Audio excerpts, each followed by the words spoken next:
warahmatullahi wabarakatuh. Alhamdulillah, wassalatu wassalamu ala rasulillah wa ala alihi wa sahbihi wa man wala wa ba'du. Faya ibadallah, usi nafsi wa iyyakum bitaqwallahi faqad fazal muttaqun, fala tamutunna illa wa antum muslimun. Faqala ta'ala, ya ayyuhalladzina amanu taqullaha haqqa tuqatih wa la tamutunna illa wa antum muslimun. Saudara-saudariku hadirin sekalian, terkhusus barangkali seluruh dari stakeholder PT Pertamina EP, khususnya Pak Nanang Abdul Manaf, sahabat kami. Beliau sempat bersama di Libya dulu, 3 tahun terakhir tidak berjumpa. Alhamdulillah, semoga beliau dan jajaran semuanya disehatkan oleh Allah Subhanahu wa taala.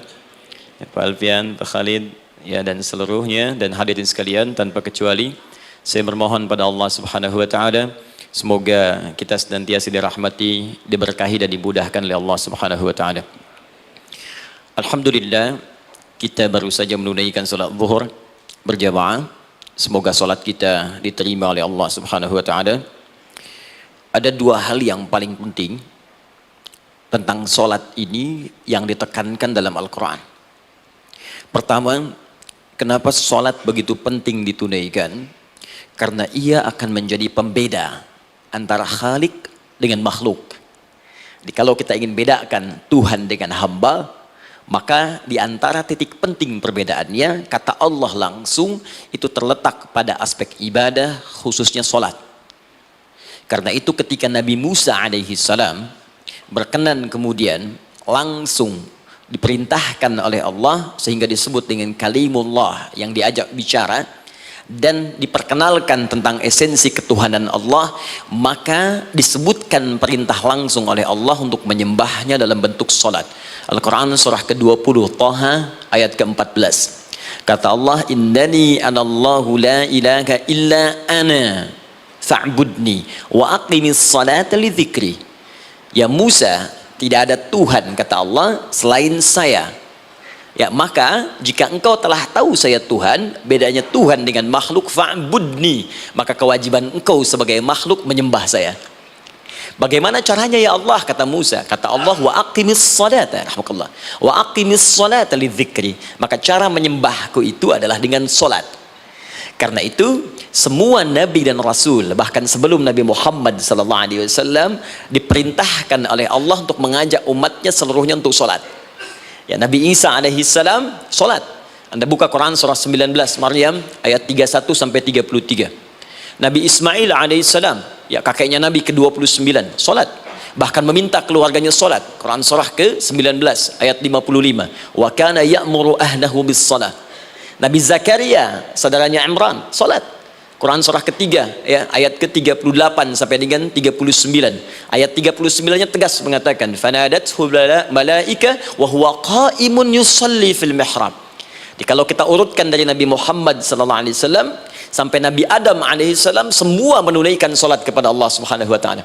Ya, Muhammad bin Abdullah bin Abdul Muttalib bin Hashim bin Abdul Manaf bin Qusay bin Murrah bin Kilab bin Ka'ab bin Ghalib bin Fihir bin Malik bin Nadar bin Kinana bin Khuzaimah bin Mudrikah bin Ilyas bin Nizar bin Mudar bin Ma'ad bin Adnan bin Addi bin Adri bin Muqawwam bin Nagur bin Tarikh bin Ya'rub bin Yasjub bin Nabit bin Ismail alaihissalam bin Ibrahim alaihissalam bin Azar atau bin Nahur bin Abir bin Kinan bin Arfakhshad bin Sam bin Nuh alaihissalam bin Mihlail Matushala bin Kinan bin Anwas bin Thith bin Adam alaihissalam. Dari Nabi Muhammad SAW sampai Nabi Adam semua salat. Coba ulangi.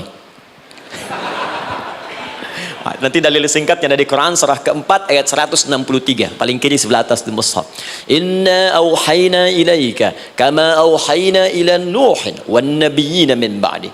Muhammad, apa yang kami telah wahyukan kepadamu sudah pernah pula kami sampaikan kepada Nuh alaihissalam dan nabi-nabi setelahnya. Kenapa tidak disebutkan Adam sebelumnya? Karena Adam itu nabi, bukan rasul. Nabi diberikan risalah untuk pribadi dan kalangan dekatnya, rasul diberikan risalah tugas untuk mengajak umat. Kenapa Nabi Adam bukan rasul? Karena zaman Nabi Adam belum ada umat. Siapa yang mau diajak? Ya? Ini bagian pertama. Jadi kalau kita hari ini masih mendapat kesempatan sholat, alhamdulillah, ini artinya sampai hari ini kita masih benar-benar manusia. Kan kalau ada orang yang kemudian tidak mau beribadah apalagi sholat, terkhusus ketika dia beriman, maka penting dipertanyakan, masihkah ada iman dalam dirinya? Karena itu kata Allah dalam Al-Quran surah ke-8 ayat yang kedua, aku akan perdengarkan namaku, sehingga ketika disebutkan itu kita bisa menguji adakah getaran iman dalam jiwa kita. Quran surah 8 Al-Anfal ayat kedua, innamal mu'minuna alladzina idza dzukirallahu wajilat qulubuhum. Sungguh orang yang masih punya iman itu, kalau diperdengarkan nama Allah kepadanya akan ada getaran dalam jiwanya. Karena itu setiap hari 5 kali diperdengarkan nama Allah untuk menguji di jiwa kita masih ada iman tidak. Bahkan dari bangun tidur, bayangkan waktunya dibagi sempurna persis. Dari mulai subuh baru bangun, menjelang ke siang, mau berakhir siang ke sore, sore pindah ke maghrib, hilang kemudian muncul gelap malam. 5 kali persis dibagi waktu, diperdengarkan untuk menguji. Kira-kira setelah subuh siang masih ada nggak iman? Sore masih ada nggak? Ya Allahu Akbar, Allahu Akbar.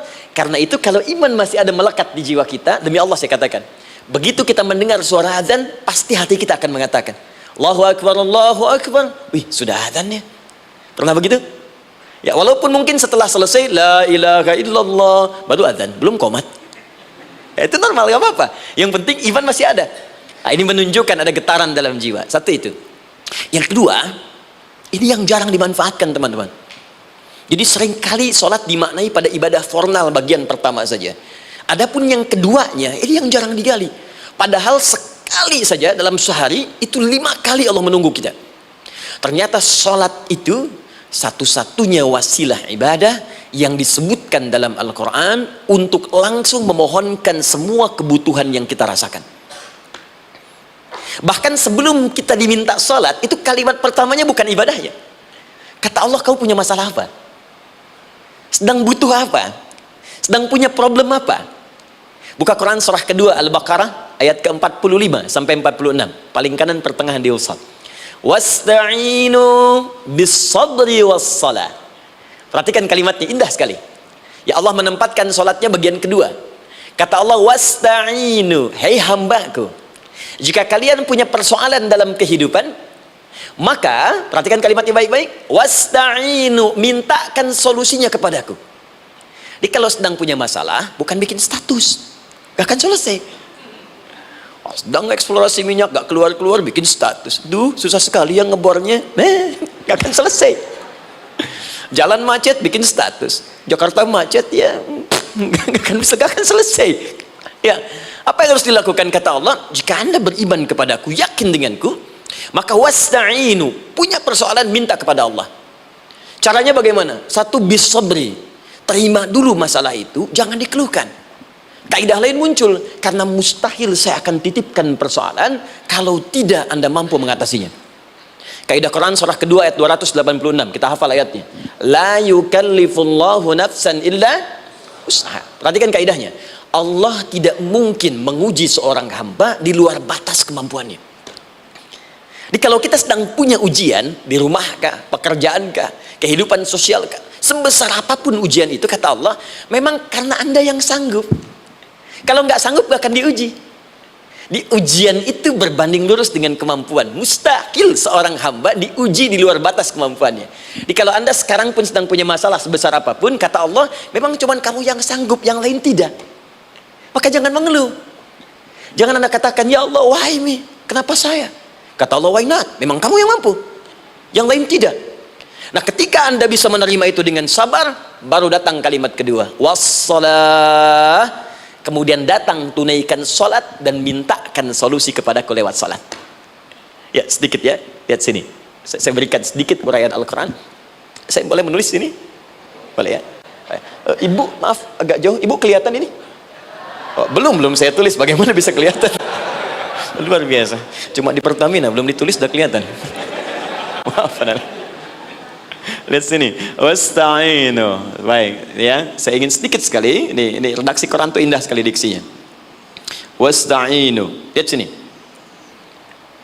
Kata Allah, jika anda punya persoalan dalam hidup, maka mintakan solusi. Terima dulu masalahnya dengan sabar, Karena kita dipercaya oleh Allah. Gini cara memahaminya, Allah aja percaya dengan kita, masa kita nggak percaya diri? Allah yakin dengan kita, kita mampu, masa kita nggak yakin? Terima dengan sabar, kemudian wassalah, mintakan solusinya lewat salat. Kata perintahnya dibuka dengan kalimat wasta'inu. Kalau kita ingin rubah kata perintah ini, fi'il amr, ingin dirubah ke dalam bentuk permohonan, minta, maka rubah kalimatnya menjadi nasta'in. Lihat, nasta'in. Baik, wasta'inu, kata Allah, kalian punya persoalan, ayo minta solusi padaku. Terus kita pengen minta, ya Allah kami ingin minta. Maka dalam bahasa Arab, kalau kita ingin merubah kalimat ini ke dalam bentuk permintaan, kita katakan nasta'in. Saya tanya pada Anda, pernah nggak dalam sholat kita mengucapkan kalimat nasta'in? Ada? Masih ingat? Baik, apa kalimatnya? Iyyaka na'budu wa iyyaka nasta'in. Perhatikan, iyyaka na'budu wa iyyaka nasta'in.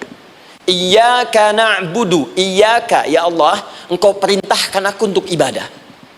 Maka sekarang aku ibadah, sholat, hanya kepadamu saja. Kan kata Allah, kamu sholat. Terus kita katakan, iyyaka na'budu. Sekarang kami sholat, ya Allah. Nama lain sholat itu ibadah. Kalau kita ibadah, na'budu. Dari mana tahunnya nama lain sholat ibadah? Quran surah ke-20 ayat ke-14. Fa'budni wa aqimis sholat li dzikri. Ibadah kepadaku, caranya sholat. Maka saat sholat kita katakan, iyyaka na'budu. Ya Allah, engkau perintahkan aku untuk ibadah, sekarang aku ibadah. Wa iyyaka nasta'in. Dan sekarang aku sedang punya persoalan, ya Allah. Aku punya masalah. Aku punya problem. Dan aku yakin hanya engkau yang pasti akan menyelesaikannya. Ketika Anda mengatakan iyyaka nasta'in, perhatikan hadis qudsinya. Hadisnya qudsi. Ya. Al-Imam Al-Bukhari meriwayatkan, Imam Muslim meriwayatkan, An-Nasa'i meriwayatkan dari sahabat Abu Hurairah radhiyallahu taala anhu. Ada lagi yang dari sahabatnya Anas bin Malik. Perhatikan kalimatnya. Idza qala al-'abdu iyyaka na'budu wa iyyaka nasta'in, jika hambaku dalam salatnya benar membacanya, benar dari awal salatnya sampai dengan kalimat iyyaka na'budu wa iyyaka nasta'in, ya Allah, sekarang aku ibadah kepadamu dan sekarang aku punya persoalan. Aku mohonkan solusinya darimu. Kata Allah, hadza baini wa baina 'abdi. Ini perjanjian antara aku dengan hambaku. Wali 'abdi. Hadisnya qudsi. Wali abdi, kalau hambaku benar salatnya sampai kalimat ini, masalah, apapun yang dia minta sekarang, aku akan kabulkan. Aku akan kabulkan. Pertanyaan saya, berapa di antara kita yang salat sampai detik ini ribuan kali ruku dan sujud yang memanfaatkan momentum ini untuk memohon? Siapa di antara kita yang ketika salat memohon kepada Allah solusi? Jangan-jangan selama ini salat itu hanya menjadi formalitas saja. Takbir, ruku, sujud, salam, selesai. Takbir, ruku, sujud, salam, selesai. Padahal Allah sudah menunggu hambaku, kamu itu punya masalah apa? Makanya setiap waktu dibagi 5 supaya hidup kita ringan. Subuh ke zuhur punya masalah, zuhur salat. Begitu kita mohon, tuntas masalah itu. Zuhur ke asar punya persoalan, asar salat. Dijawab oleh Allah, tuntas persoalan itu. Karena itu semua nabi dan rasul, bahkan orang soleh, ketika punya persoalan dalam hidupnya, even itu hanya menulis karya ilmiah, maka mereka akan memulai dengan sholat dan minta kepada Allah Subhanahu Wa Taala. Teman-teman kenal Nabi Zakaria? Bagus. Baik, di sana belum tulis, sudah kelihatan. Sini kenal Nabi Zakaria, alhamdulillah. Tapi nggak apa-apa. Saya ke Sukabumi, Pak. Ada yang kenal Fir'aun? Kenal Fir'aun, kenal, bagus. Suka bumi hubun dunia, suka itu hubun, bumi itu dunia. Baik. Teman-teman, Nabi Zakaria itu diuji oleh Allah. Maaf, belum punya keturunan. Dan semua nabi punya ujian. Jadi jangankan kita, nabi aja yang jelas surganya punya ujian. Ya, Anda pernah sakit, Nabi Ayub sakitnya lebih parah dari kita. Ya, Anda di keluarga belum ada keturunan, Nabi Zakaria pernah lebih daripada kita. Sampai rambutnya memutih, fisiknya sudah letih, dan menurut medis, maaf sekali, istrinya divonis tidak mungkin punya keturunan, monofus dan mandul, mustahil. Secara klinis gak mungkin, secara medis tidak mungkin. Maka Allah tunjukkan satu isyarat yang sangat luar biasa. Jika Anda mendapati situasi makhluk mengatakan ini mustahil dan sudah angkat tangan, ini tanda pertama dari Allah, langsung tinggalkan pendapat manusia, langsung memohon kepada Allah. Maka turunlah beritanya di Quran surah ketiga Ali Imran ayat 38 sampai 39. Paling kanan sebelah atas di mushaf. Sekarang perhatikan kalimatnya, saya mau sambungkan dengan Al-Fatihah tadi. Hunalika da'a Zakaria rabbah. Di mihrabnya Nabi Zakaria salat bermohon kepada Allah.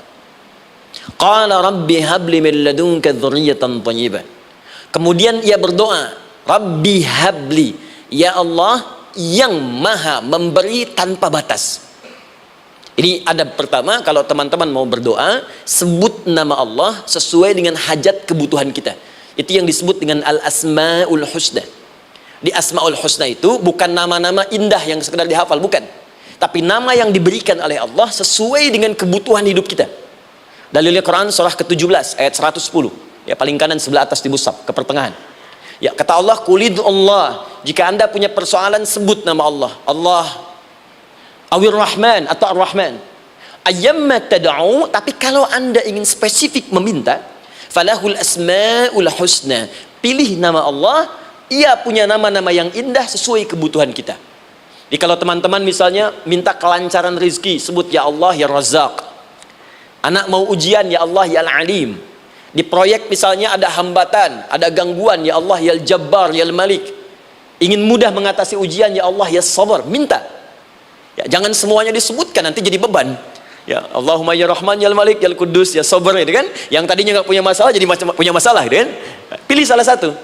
Nah, jika Anda ingin memohon pada satu hal yang mustahil menurut manusia, maka minta dengan menyebut nama Allah yang memberi tanpa batas, mustahil di dalamnya. Nama Allah tersebut namanya Wahhab. Wahhab. Ya Allah, ya Wahhab. Al-Wahhab. Kalau kita rubah dalam bentuk permintaan, maka singkat kalimatnya dengan hab. Hab. Untuk sendiri habli, untuk banyakkan hablana.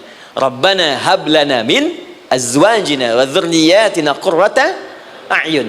Nabi Zakaria minta karena sendiri yang mengalami situasi itu, maka beliau katakan, Rabbi habli, ya Allah habli min ladunka, ya Allah yang tak punya batas dalam pemberian.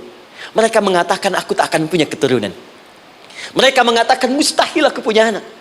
Dan aku yakin kau memberi batas tanpa memberikan pemberian tanpa batas. Aku mohon darimu saja. Darimu saja, dzurriyyatan thayyibah, keturunan-keturunan terbaik. Innaka sami'ud du'a. Engkau pasti mendengar doa saya. Kalau pada yang maha memohon saja, maha mendengar saja tidak mengabulkan, lantas kepada siapa lagi aku mesti minta? Tapi poinnya bukan itu.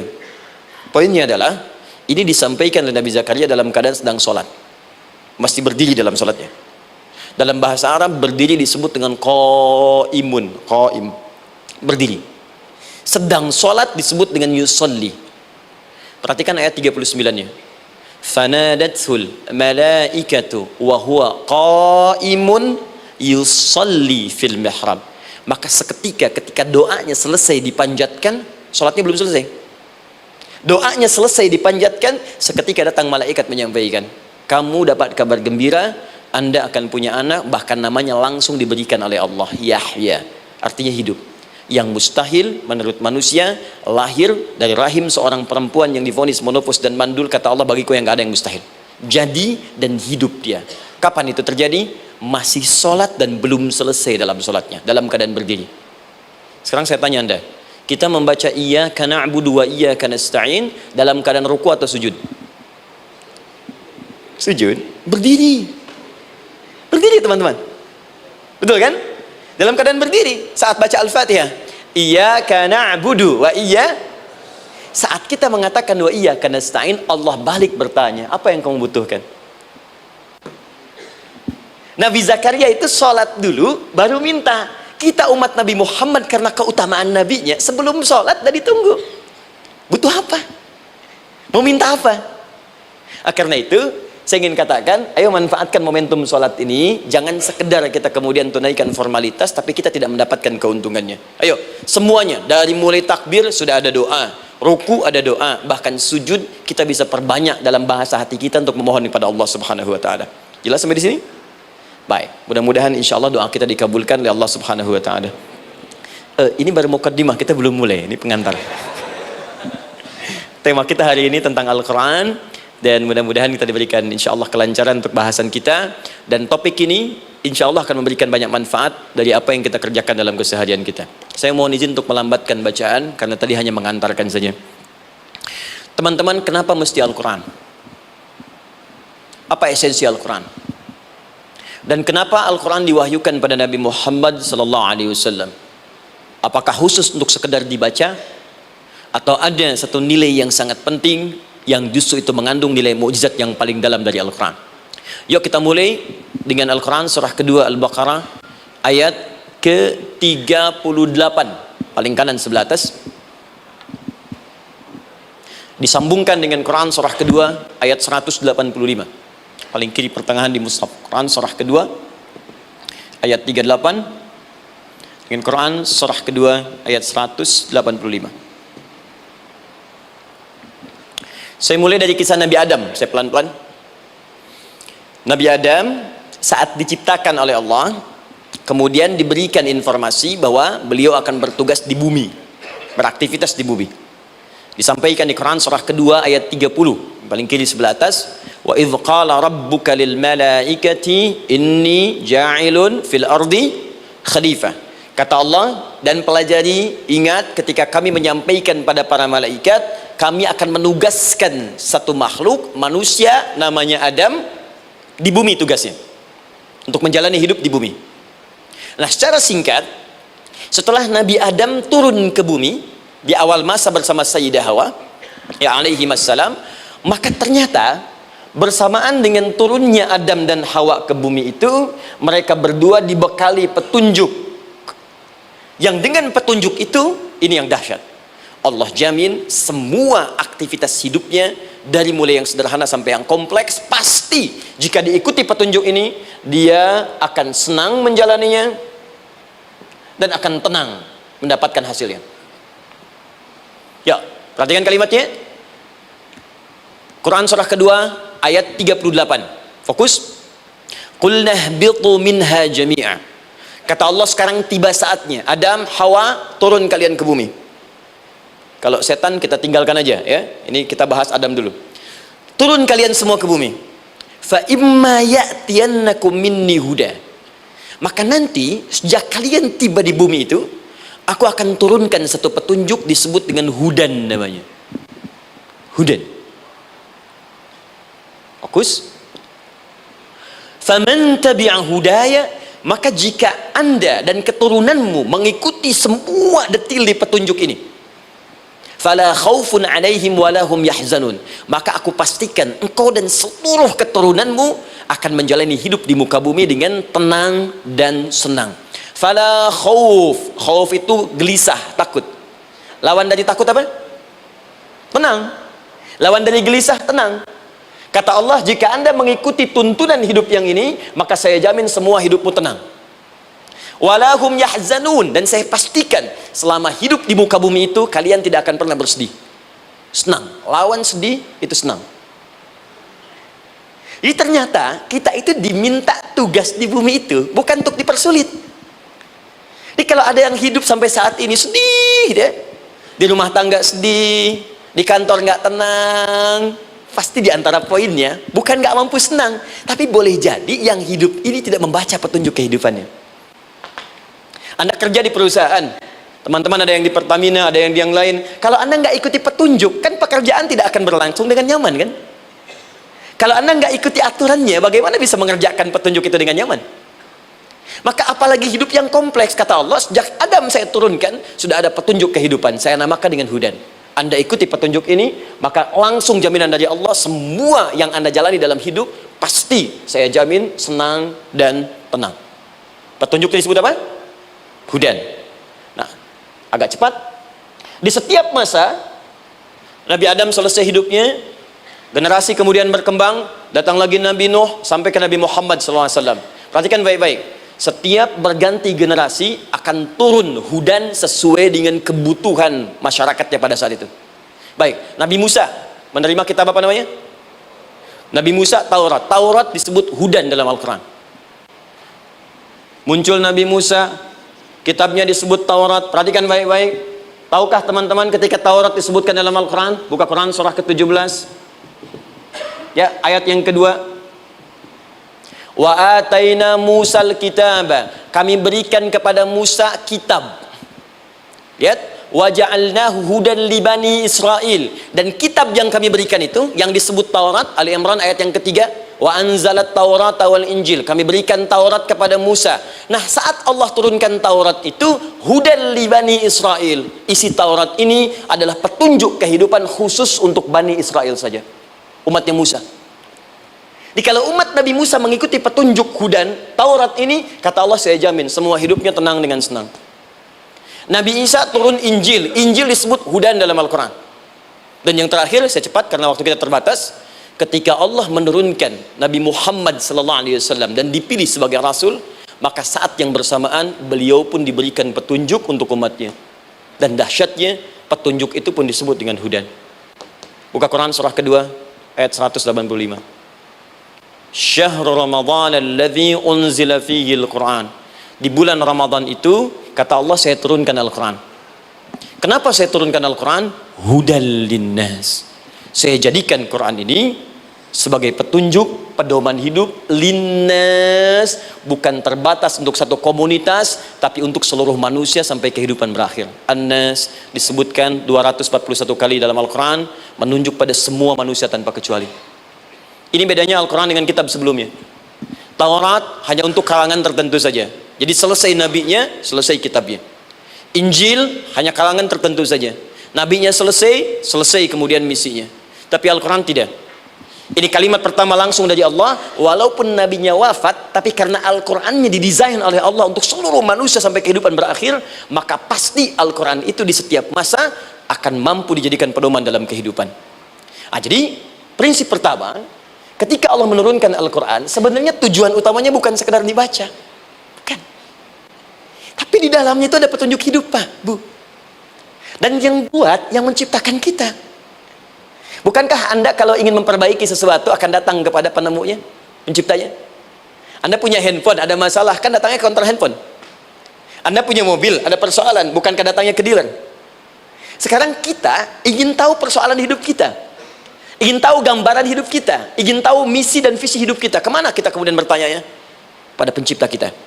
Nah, kata Allah, ketika saya utus manusia pertama kali ke bumi, saya sudah turunkan bagaimana cara menjalani kehidupannya. Dan ternyata berita baiknya untuk kita diberikan oleh Allah satu petunjuk utuh, langsung disebutkan, isinya disebut dengan Al-Quran.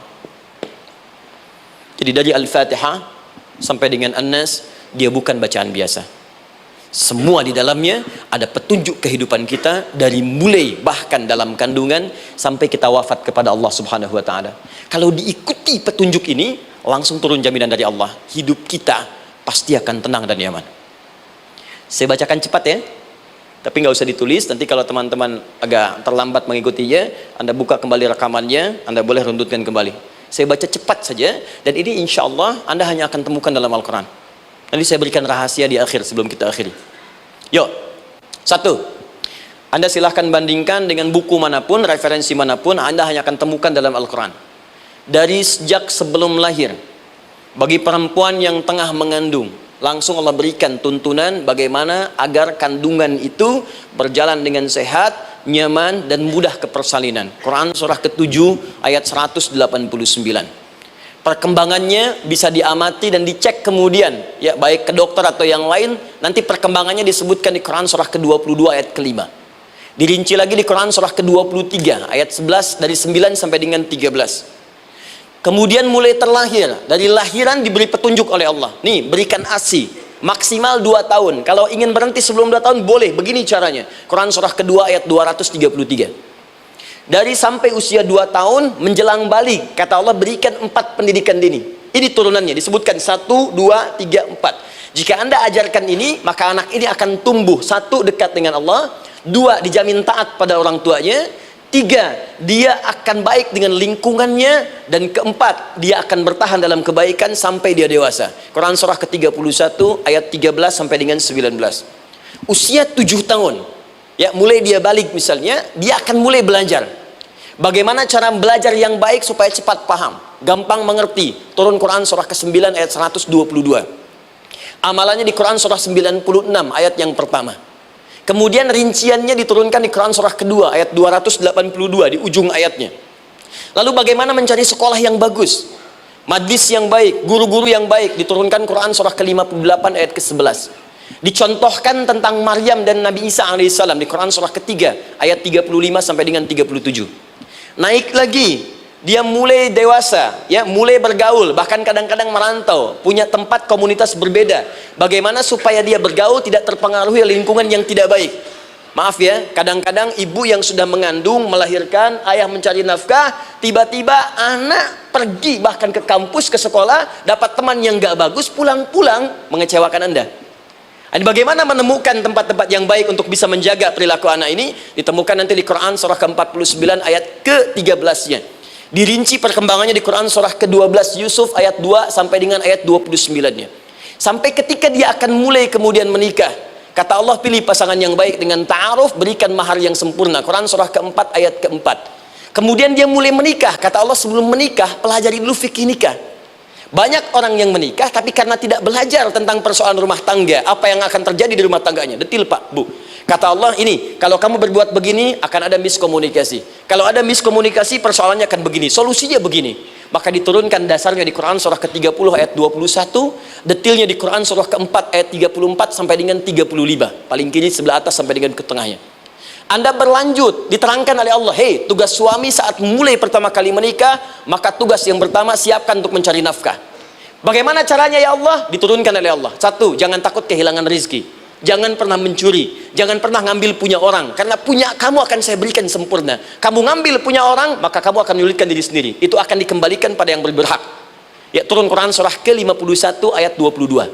Dirinci, begini cara nyarinya. Quran surah kedua ayat 168.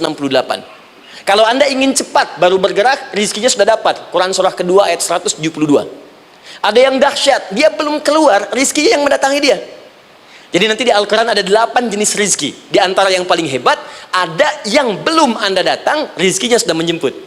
Ada orang mendatangi rizki, ada rizki mendatangi dia. Contoh, Al-Imam Asy-Syafi'i sedang berdiskusi dengan Imam Malik, gurunya.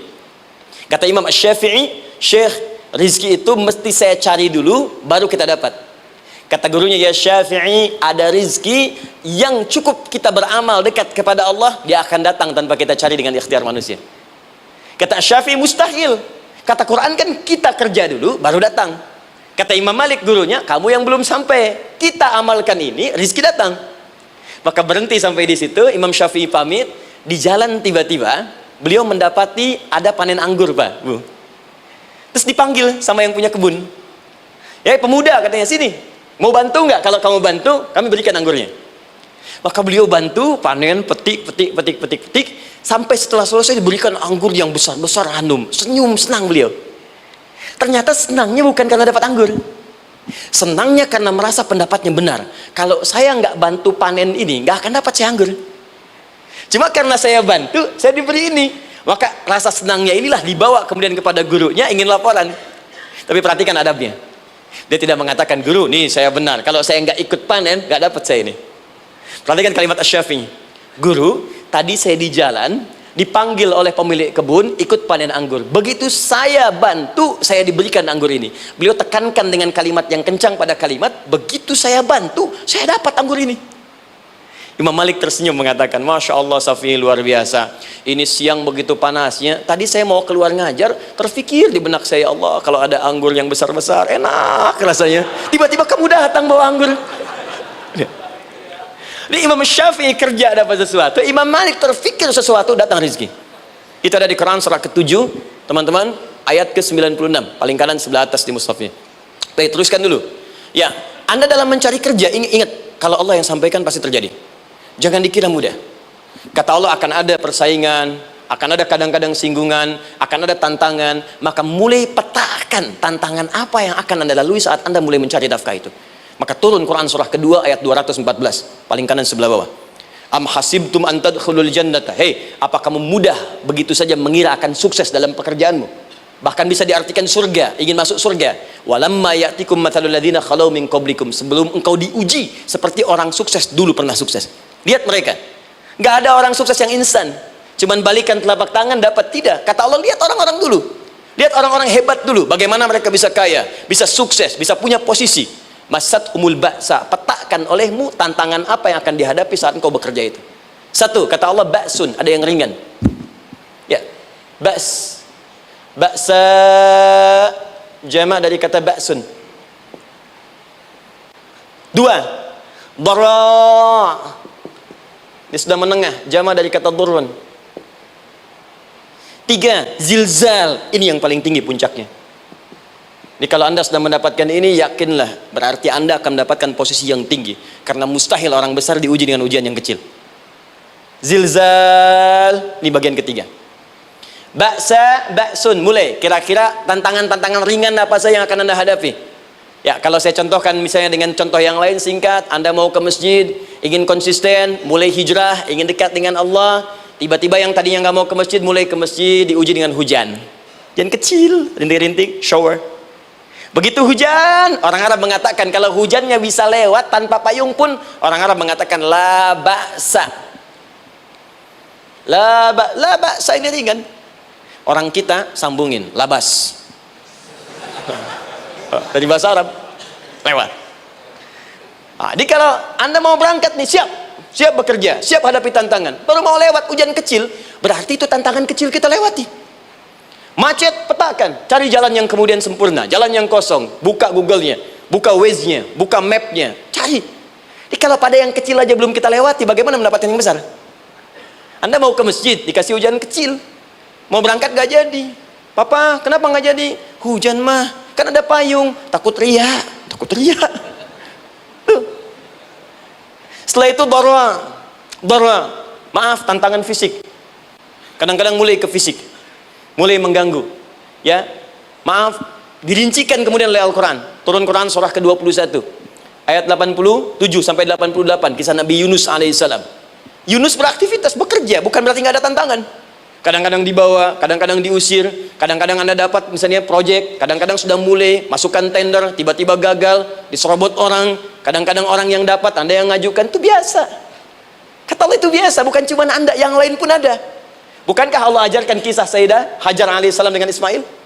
Bukankah bolak-balik naik Safa Marwah, kadang di atas, kadang di bawah, kadang lihat peluang sampai Marwah ternyata bukan air. Terkadang Anda yang bekerja, tim yang lain yang mendapatkan karena kerja keras Anda, bisa jadi terjadi. Bukankah yang kerja keras Hajar yang dapat Ismail? Mungkin Anda yang konsep, yang dapat minyaknya orang lain. Mungkin Anda yang kerja, kan yang suksesnya teman Anda, gak ada masalah. Dan itu kemudian akan bermanfaat bagi Anda. Tidak mungkin setiap keringat yang keluar dari diri kita mustahil, kecuali akan melahirkan manfaat yang kembali pada diri kita. Tantangan. Tapi yang paling dahsyat, ini yang gak ditemukan di sebagian referensi yang kita baca. Ketika Allah menjelaskan semua tahapan-tahapan tantangan ini sampai ke puncaknya zilzal. Zilzal itu kalau bahasa sekarang gempa. Ada ujian yang menggoncang hati kita. Ketika Anda kerjakan, ya Allah, tantangannya dahsyat. Kenapa mesti saya, ya Allah? Kau nggak selesai-selesai, ya Allah. Itu wajar, teman-teman, itu biasa. Kata Allah, orang dulu saja mengatakan, mata nasrullah, kapan ini selesai? Berbahagialah kalau teman-teman sudah mendapatkan tantangan puncak yang paling tinggi ini. Ini artinya Allah sedang mempersiapkan Anda menjadi orang besar di kemudian hari. Dan cara mengatasinya diturunkan Quran surah ketiga ayat 142, paling kiri sebelah atas. Perhatikan dahsyatnya. Yang pertama diterangkan tantangannya, yang kedua dijelaskan cara mengatasinya. Saya mau berhenti sampai di titik ini, nanti saya terangkan cara berinteraksi dengan Al-Quran. Ya, perhatikan baik-baik. Kata Allah, jika kelak engkau sudah bisa memetakan tantangan ini, maka siapkan solusi untuk mengatasinya. Ayatnya dibuka dengan kalimat yang sama persis. Saya pernah sampaikan teori ini di dua perusahaan besar di Indonesia. Yang pertama, ada satu perusahaan, karena ini direkam saya nggak sebutkan perusahaannya, perusahaan otomotif besar, sedang turun gratis, kemudian juga ada inflasi yang tinggi. Terus saya terangkan teori Quran. Dia praktekkan berhasil, Pak.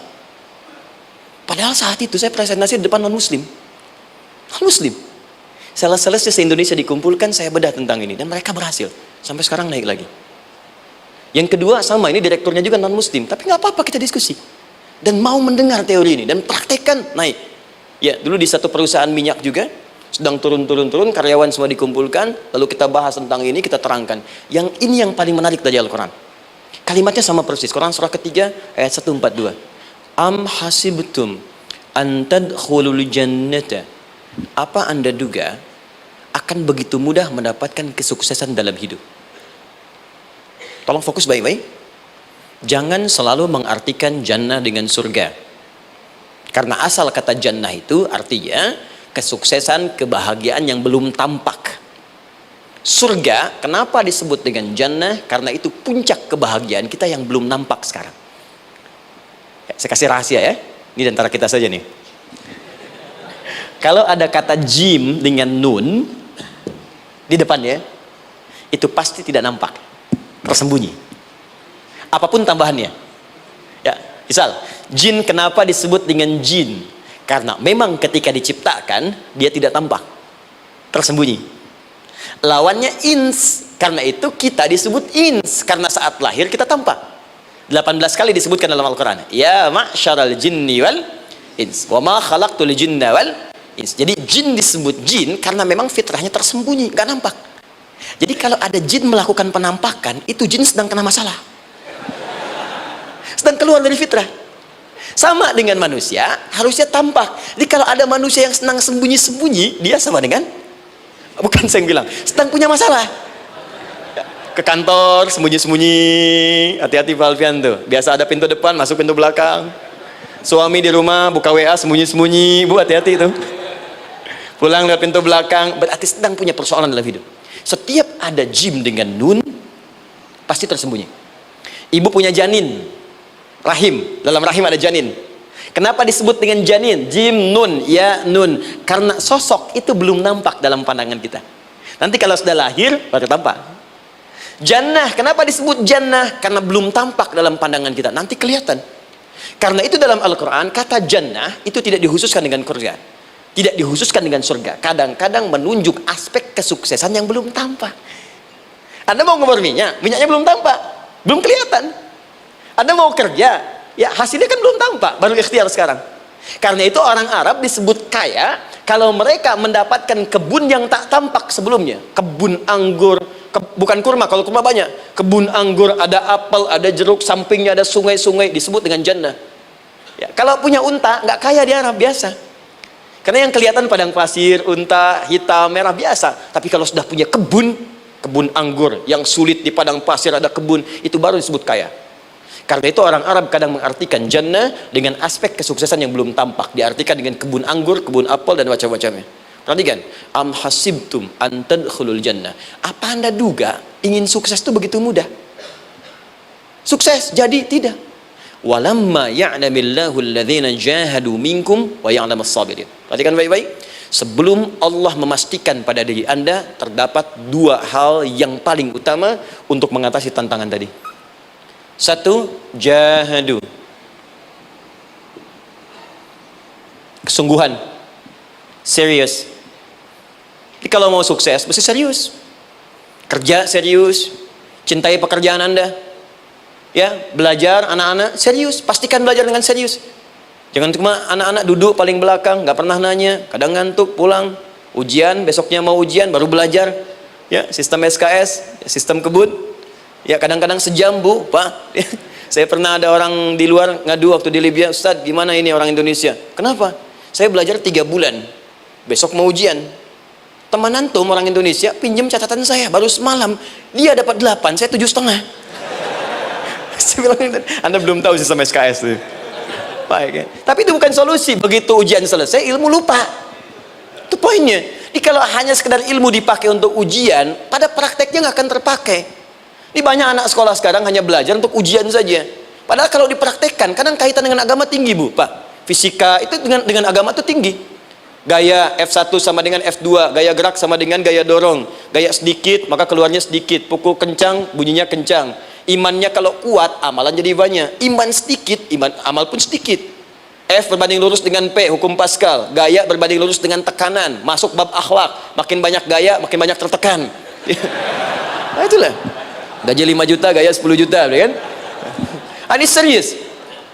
Serius. Di divisi apapun Anda, saya 3 sepekan lalu lah takziah ke tempatnya yang Habibie, terus diminta tausiah di sana.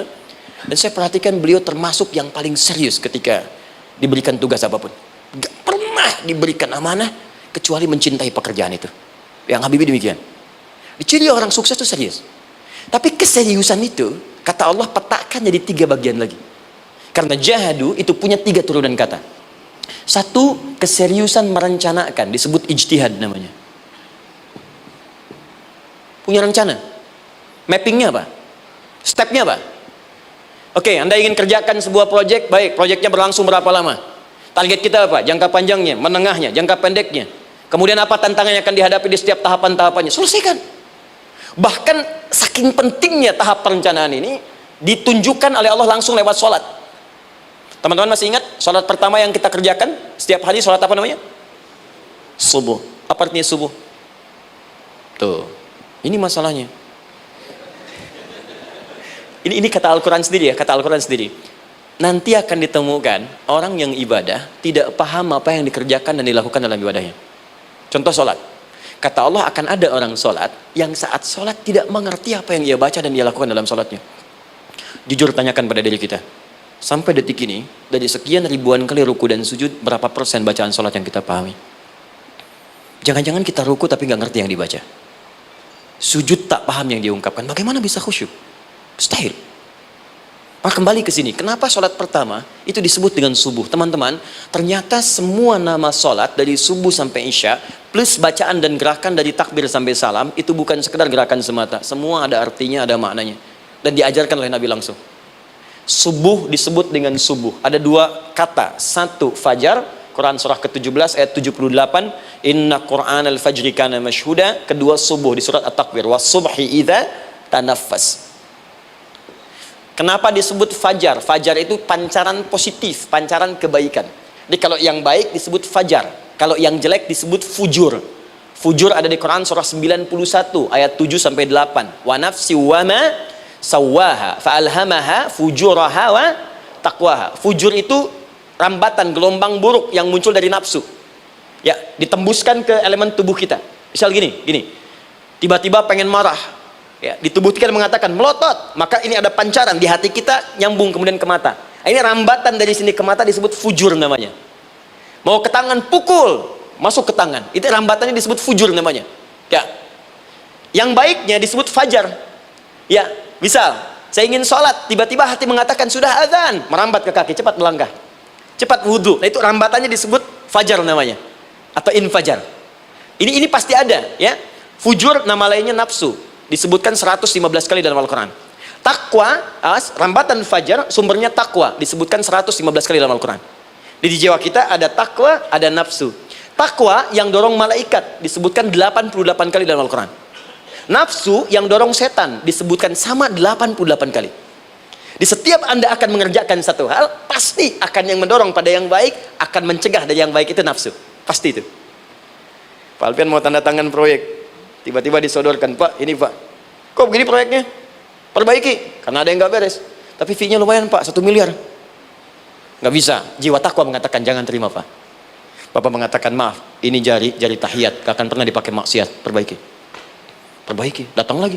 Ini Pak, kok sama? Fee-nya diperbaiki Pak, 100 miliar. Nafsunya mulai berkata, terima. Takwanya bilang, jangan. Akhirnya beliau katakan, tangan tahiyat gak akan pernah dipakai maksiat. Tapi tunggu, saya istiqoroh dulu.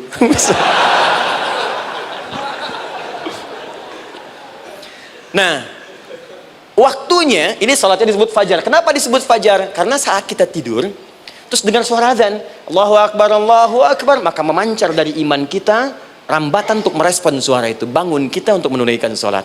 Waktunya disebut subuh. Kenapa disebut subuh? Dari kata asbah.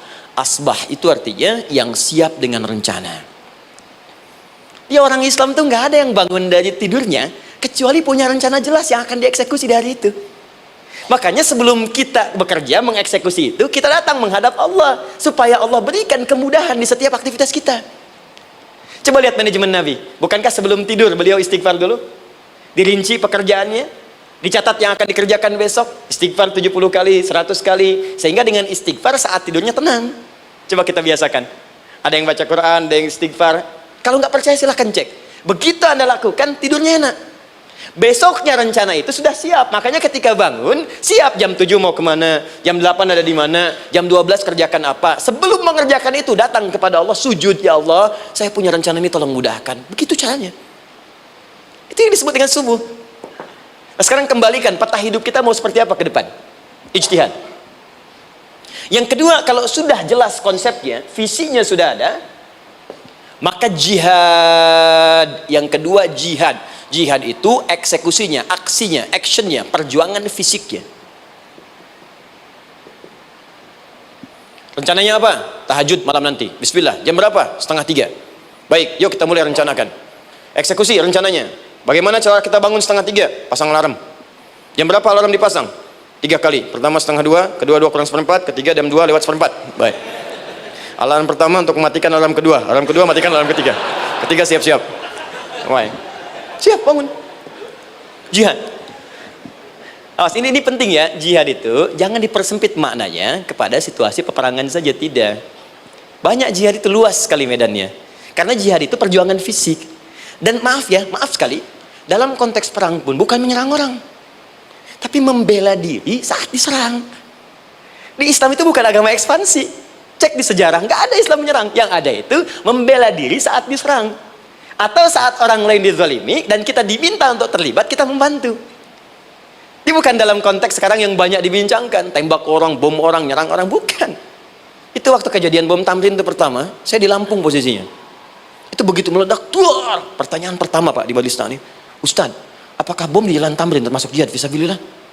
Saya bilang, Pak, sependek pengetahuan saya, jihad fisabilillah itu jihad di jalan Allah, bukan di Jalan Tamrin.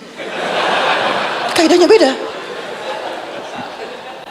Nah, misal mencari nafkah itu jihad. Cari nafkah jihad.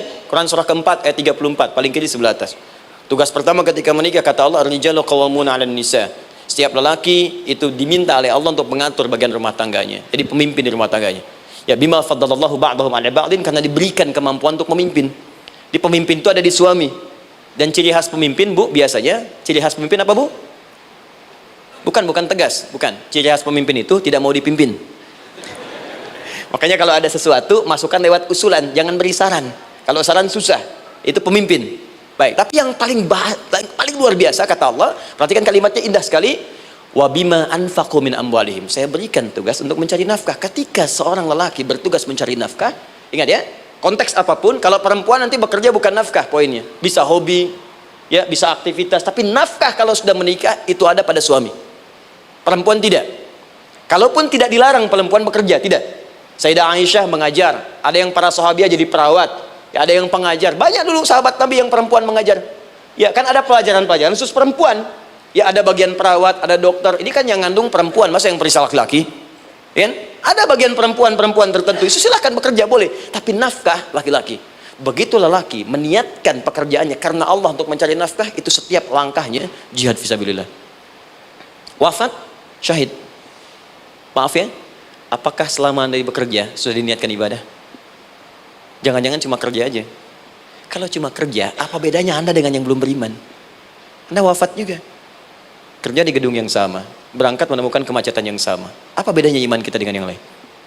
Satu, kita pasti wafat, pasti pulang. Dan kita nggak bisa pilih, ya nggak bisa pilih. Antum bisa duluan, saya belakangan mungkin. Atau ditukar, saya belakangan, Anda duluan mungkin. Atau memang saya bisa duluan, ya duluan menyolati Anda.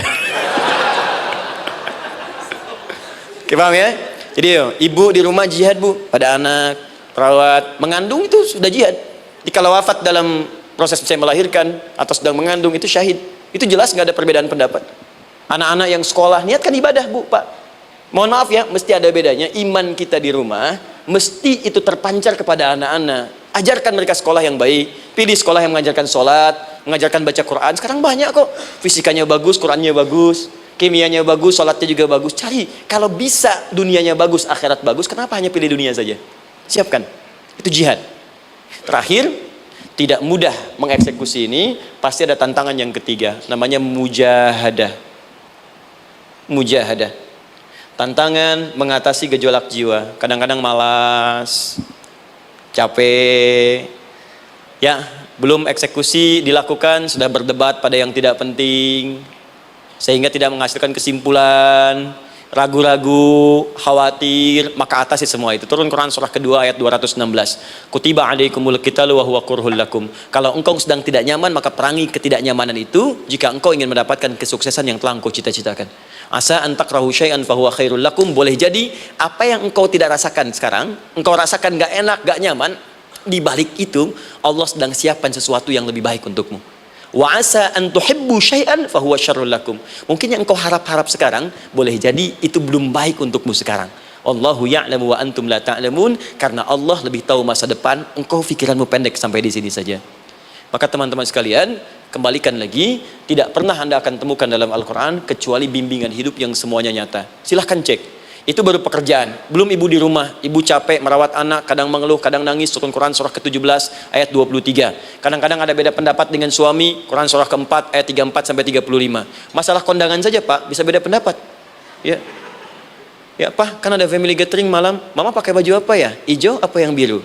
Masya Allah, kata Anda biru bagus mah. Kata Mama kayaknya hijau deh Pak. Tuh. Nanya tapi udah punya jawaban. Ya, bagus kalau dipakai, begitu keluar kuning. Naik lagi, Anda udah 40 tahun, anak masih ada, turun Quran surah ke-46 ayat 15. Kemudian naik lagi sampai Anda sepuh, sampai kembali ke keadaan tidak normal seperti anak-anak lagi, Quran surah ke-22 ayat ke-5. Sampai ada amalan, kalau Anda jangan kira Anda akan hidup selamanya, Anda pasti wafat. Quran surah ke-3 ayat 185. Bahkan diajarkan kalau wafatnya ingin enak, begini caranya. Pelajari Pak, jangan cuma dunia, kita akan meninggal. Ini ada di Quran, kalau pengen meninggalnya enak, begini caranya. Ya kalau nggak percaya silahkan amalkan, nanti kita akan lihat di akhir. Ya. Betul, akan kelihatan. Quran surah ke-89 ayat 27 sampai 30. Kalau kalian nggak pelajari ini, silahkan kata Allah, saya berikan yang ini yang kedua sambil dipukulin malaikat. Quran surah ke-8 ayat ke-50. Sampai di alam kubur dijelaskan, kalau nanti Anda wafat, Anda pindah ke alam kubur, kalau ingin di kuburnya terang, nyaman, banyak rezekinya, lakukan amalan Quran surah ke-3 ayat 169 sampai 172. Tapi kalau Anda abai, Anda akan seperti Firaun dulu. Setiap pagi sampai petang ditampakkan neraka. Quran surah ke-40 teman-teman sekalian disampaikan oleh Allah langsung ya, dari ayat 45 sampai 46 ya. Sampai terjadi kiamat disampaikan Quran surah ke-75. Sampai dihisab, ada yang masuk surga tanpa hisab, Quran surah kedua ayat 25. Ada yang masuk neraka tanpa hisab. Ada. Kan yang kita tahu surga aja, masuk neraka tanpa hisab ada. Quran surah 18 ayat 99 sampai dengan 100. Sampai disebutkan surga yang paling indah nomor 1 bersama Nabi dan orang-orang soleh. Jadi kalau Anda masuk sini, tetangga Anda semua Nabi. Ya, depannya Nabi Ibrahim, belakangnya Nabi Musa misalnya, samping kirinya Nabi Yusuf, ya, samping kanan Nabi Muhammad SAW. Itu cuma 3 golongan, orang soleh, para syuhada, orang-orang jujur dalam kehidupan dunianya. Jadi kalau Anda jadi pekerja yang jujur, taat kepada Allah, Anda berpotensi masuk surga bersama semua Nabi dan Rasul yang pernah diutus. Ya, baik, itu ada di Quran surah ke-4 ayat ke-69. Ada yang kedua di taman surga, Quran surah ke-51 ayat 15 sampai dengan 18. Ada yang surga seluas langit dan bumi, Quran surah ketiga ayat 133 sampai 134. Ada yang neraka yang biasa, ya, sebiasa-biasa nerakanya kebakar juga. Quran surah 4 ayat 56. Tingkat paling tinggi neraka jahanam untuk 2 golongan, munafik, ingat, munafik dan kafir. Jadi kalau Anda pun muslim, jauhi perbuatan munafik, karena munafik akan mengantarkan langsung ke dalam neraka jahanam. Quran surah ke-4 ayat 140. Mana yang tidak ada? Mana yang enggak ada di Quran? Semua ada. Bisnis ada, ya, birokrasi ada, diplomasi ada, mengajar ada, ilmu ada. Karena itu saya mau tutup, jika kita ingin benar mengeluarkan petunjuk ini seperti orang dulu pernah melakukannya, maka kata Allah melalui lisan Rasulullah, turun Quran surah ke-29 ayat ke-45. Satu ini aja kita kerjakan, insya Allah ini akan beda kita rasakan. Utslu ma uhya ilaika minal kitab. Jika kalian kemudian hidup di muka bumi, maka keluarkanlah bimbingan dari Al-Quran sesuai dengan kebutuhan kita secara tematik. Utslu itu dari kata tilawah. Tilawah itu baca, pahami, amalkan. Karena itu setiap kita baca Al-Quran, di sampingnya pasti ada yang menerjemahkan supaya kita paham. Betul kan? Ketika ada yang baca Al-Quran, di sampingnya ada siapa? Ya, sari tilawah kan? Baik, sari tilawah itu bahasa Indonesia. Ya, sari, sebetulnya tilawah saja. Tapi mungkin saat yang menerjemahkan dulu pertama di Indonesia namanya Bu Sari. Karena itu disebut sari tilawah. Ya, kalau Adi mungkin ada di tilawah gitu kan. Nah, jadi teman-teman caranya begini, Anda keluarkan sesuai kebutuhan. Enggak semua ayat Quran mesti kita kaji. Kalau mau dari awal dari akhir, bagus. Kalau baca silahkan, hatamkan, Nabi juga hatamkan. Tapi kalau Anda ingin ambil sesuai passion kita, Anda pebisnis, kenapa nggak mengeluarkan ayat bisnis di Quran? Teman-teman yang diperminyakan, keluarkan ayat-ayatnya ada. Quran surah At-Tur, surah 52 itu, keluarkan. Ya, wal bahrul masjur, Dan jika Anda akan melakukan eksplorasi di laut, carilah laut yang punya nih kualifikasi begini, yang di bawahnya ada endapan tanah yang melahirkan api, kata Allah tuh. Itu potensial ada minyaknya. Kalau yang kerja di batu bara, turun Quran surah Fatir, surah 35 ayat 27 sampai 29.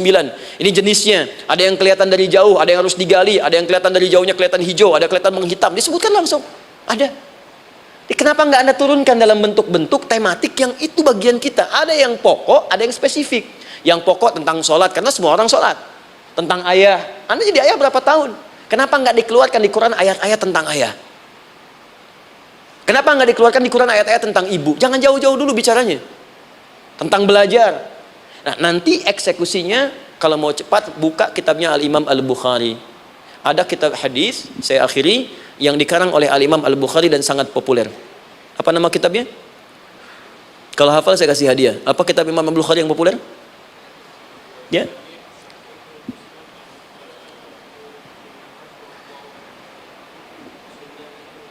Taib, Anda saya kasih hadiah umrah. Taib. Insyaallah. Januari awal, insyaallah ada yang kami hadiahkan umrah dari atlet peraih Asian Games. Ya, Anda boleh ikut nanti. Ya, ada juga saya senang saya cinta dengan bangsa ini. Jadi ada peraih Asian Games medali emas yang kemarin, itu akan kita berangkatkan umrah semua peraih medali emasnya. Nanti gelombang pertamanya bulan Januari. Ya, 2020 nanti sekitar 3 bulan lagi, insyaallah Anda nanti akan mengikuti. Ada juga nanti dari kalangan Polri, ada TNI juga yang akan ikut dan saya sertakan. Baik. Al-Jami As-Sahih Al-Musnad Al-Mukhtasar min umuri Rasulillah sallallahu alaihi wasallam wa sunanihi wa ayyami. Itu namanya. Ayo ulangi. Disingkat Sahih Al-Bukhari. Kenapa saya bacakan lengkap? Bukan karena singkatannya, tapi banyak orang sekarang baca buku, baca kitab hanya langsung ke isinya. Padahal setiap ulama ketika menuliskan judul kitabnya, itu pasti ada petunjuk di dalamnya. Kata Imam Al-Bukhari, Al-Jami As-Sahih, kitab ini saya buat sebagai petunjuk umum miniatur kehidupan Nabi yang bisa kita ambil hikmahnya sekarang. Jadi kalau kita pengen tahu bimbingan Nabi di masa lalu, supaya kita terapkan sekarang, buka kitab saya ini. Semuanya mustad bersambung kepada Nabi. Sahih saya pastikan, saya teliti satu-satu. Al-Mukhtasar, saya persingkat, gak bertele-tele. Nah, ini poinnya. Min umuri Rasulullah sallallahu alaihi wasallam wa sunani wa ayyamihi. Ini semua pekerjaan Nabi selama 24 jam. Secara singkat saya tutup dibagi 97 pembahasan. Setiap 97 pembahasan, satu babnya itu berisi bimbingan hadis-hadis Nabi. Di situ ada bab tentang bisnis, kitabut tijarah. Bab tentang ilmu, kitabul ilmi. Bab bahkan tentang sakit, kalau pengen cepat sembuh apa? Kitabul marid. Bab tentang pemerintahan, kitabul imarah. Bab tentang penguatan iman supaya naik gak turun-turun, kitabul iman. Anda tinggal pilih profesi apa, cari Sahih Al-Bukhari, harganya murah. Maaf, dibandingkan pulsa Anda pun masih murah kitab Al-Bukhari. Ya, beli 4 jilid cuma 350.000 yang bahasa Arab saja. Ya, kalau mau terjemahan, cari terjemahannya. Ya, dapatkan itu, keluarkan babnya sesuai profesi kita. Itu ketika dibuka kitab ini, yang pertama muncul ayat Quran dulu. Ini ayatnya, ini hadisnya. Ini ayatnya, ini hadisnya. Teman-teman gak usah baca semuanya, keluarkan passion Anda apa, di situ belajar. Sebulan saya belajar ini, besok saya pindah lagi. Sebulan topik ini, besok ke topik yang lain lagi. Saya kira insya Allah kalau itu kita terapkan dengan baik, maka Al-Quran akan hidup dalam seluruh aktivitas kita dan mudah-mudahan keberkahan akan diturunkan oleh Allah Subhanahu Wa Taala. Ya, tidak cukup dengan amin, mulai dulu. Ya, mulai dulu, petakan dulu, eksekusi dulu. Saya kira itu yang saya sampaikan. Anda punya hak dan kewajiban. Hak Anda sudah dapatkan dan kewajiban kita semua untuk kembali beraktivitas. Saya mengucapkan terima kasih atas undangan dari pihak Pertamina untuk Anda seluruhnya. Saya ingin tanya, kalau jamaah di sini ada berapa kurang lebih? Kurang lebih yang rutin 500 ada 550. Baik, nanti saya hadiahkan mushaf sebanyak 550. Ya, dan itu nanti setiap ada kajian atau zuhur salat Anda bisa baca di sini, baca mushafnya. Kemudian yang kedua, saya nanti berikan buku untuk bacaan. Ya, itu buku yang saya berikan insyaallah tentang manusia. Jangan-jangan selama ini kita jadi manusia, kita tidak tahu mau kemana kita. Ya, itu saya keluarkan dari Al-Quran langsung, seperti apa Allah menerangkan tentang kemanusiaan kita. Saya juga hadiahkan sejumlah yang sama 550. Nanti satu orang bisa mendapatkan satu-satu. Dan terakhir barangkali mau hafal Quran? Oh mau, baik. Alhamdulillah. Alhamdulillah. Saya berikan mushafnya yang spesial. Nanti kita mulai dengan 10 juz dulu ya. Nanti saya berikan At-Taisir yang 10 juz. itu ada mudah untuk bisa menghafal Quran, mulai dari 10 juz dulu, nanti bisa disempurnakan. Saya berikan 550 Quran khusus untuk dijadikan sebagai hafalan. Nanti cara menghafalnya bisa dibuka saja di YouTube, nanti di situ ada cara kami menjelaskan. Dan bulan depan kita ada karantina akbar, jadi menghafal Quran dalam 30 hari. Alhamdulillah angkatan pertama sudah selesai, ada yang hafal 24 hari, 23 hari, 30 juz, bukan juz 30 ya. Ada yang 30 hari. Ya, ada juga. Sekarang sedang gelombang kedua. Mudah-mudahan di Pertamina ini juga insya Allah dalam proses bekerja ada juga yang menghafal dan hafal Quran insya Allah ya. Saya kira itu, nanti pulang dari sini dikabari. Kalau ada mobil disiapkan, kalau tidak ada kami juga coba antarkan. Nanti kami siapkan dan mudah-mudahan bisa bermanfaat untuk teman-teman. Kalau ada yang bisa saya lakukan untuk bersinergi di sini untuk membuat teman-teman lebih dekat dengan Allah, sampaikan, dan saya dengan senang hati. Ya, saya datang sendiri, tulis sendiri, nerangin sendiri, ngapus sendiri, gitu kan. Terus juga berikan apa yang Anda butuhkan. Kalau dengan semua itu Anda belum juga dekat dengan Allah, ya saya harus bagaimana lagi, gitu kan. Baik. Kita berdoa, mudah-mudahan doa kita dikabulkan Allah. Ada 3 cara berdoa. Pertama, cukup dengan hamdalah kalau singkat. Kedua, kalau ada perselisihan, kifaratul majlis. Dan yang ketiga, kadang Nabi berdoa, sahabat mengikuti dalam momentum yang khusus. Saya ingin menggabungkan ketiganya. Mudah-mudahan dengan itu keberkahan diberikan luas kepada kita semua. Alhamdulillahi Rabbil Alamin, hamdan syakirin, hamdan na'imin, hamdan yuwafi ni'amahu yukafi mazida. Ya Rabbana lakal hamdu wa lakal syukru kama yanbaghi li jalali wajhikal karim wa li 'azimi sultanik. Allahumma salli wa sallim wa barik ala rasulikal karim nabiyyikal amin sayyidina Muhammadin wa ala alihi wa sahbihi ajma'in. Allahumma Rabbana la tada' lana fi maqamina hadha wa fi kulli maqamin dhanban illa ghafartah. Ya Allah, kami mohon jika ada satupun di antara kami saat ini yang hadir membawa ya Allah dosa-dosa dalam dirinya, jangan biarkan yang meninggalkan tempat ini kecuali Engkau telah ampuni segala dosa-dosanya. Wala hamman illa farajtah. Ya Allah, jika ada di antara kami yang tengah hadir saat ini ada kegelisahan dalam jiwanya, maka mohon jangan biarkan yang meninggalkan tempat ini kecuali Engkau telah tenangkan keadaan hatinya.